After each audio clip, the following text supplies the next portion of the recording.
Now maybe you can see this as a wall. When I first came here, there was just nothing but wall. And as I say, I started with the bushes on top for the bones of the garden.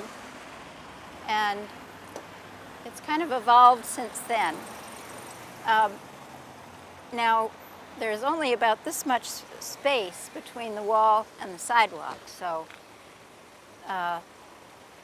there's not that much you can do in a perennial garden. So you have to really plan it so that when something goes by, then something else comes up. So there are things behind, over, and through, coming up through at different times.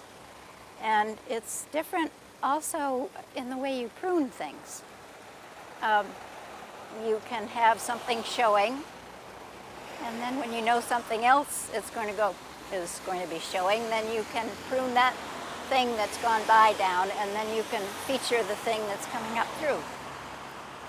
I put rose bushes in last year, so they can tumble over the wall and intermingle with the things that are coming up to greet them. This trumpet vine wants to take over the entire wall, so I have to keep him kind of under control. And he's covered this yew, which is the purpose, I think, for yews, because they're not much of a dynamic plant otherwise. And you can have the roses cascading over the yews, and then the vines climbing up on the yews, which you can see illustrated by these clematises.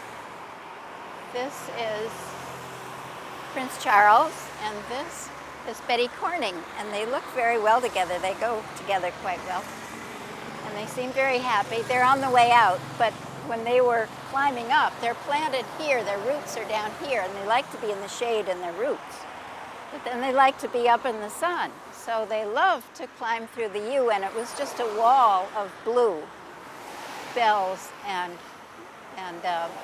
this Prince Charles flower. And when they've gone by, they turn into little fuzzy things at the end, which is kind of nice too.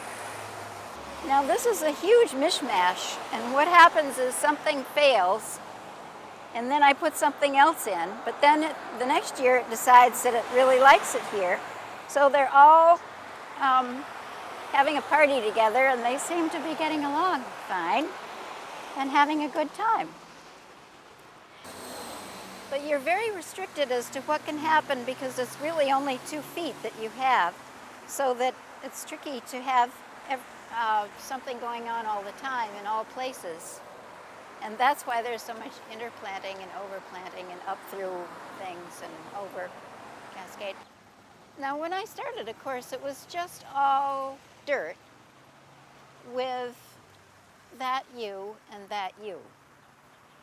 So I've added, now the first thing I put in were these rug junipers. And they were just little mounds. But if they had their way, I think they'd cover the entire wall.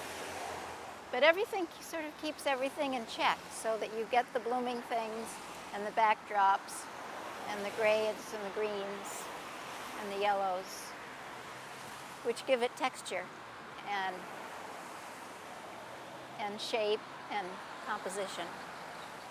And this is a cascading waterfall.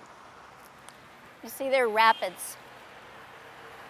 And in the spring, it gets all these little white flowers, so it actually gets some foam on top of the waterfall in the spring. Now, these dahlias are one of the Acton gardeners in the Acton Garden Club.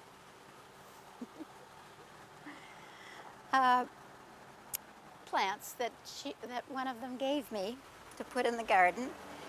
And it's a especially big one, and I think it likes it here. It's quite special. And here is the Canterbury bells, which is my signature flower. But now, are there any questions from the audience?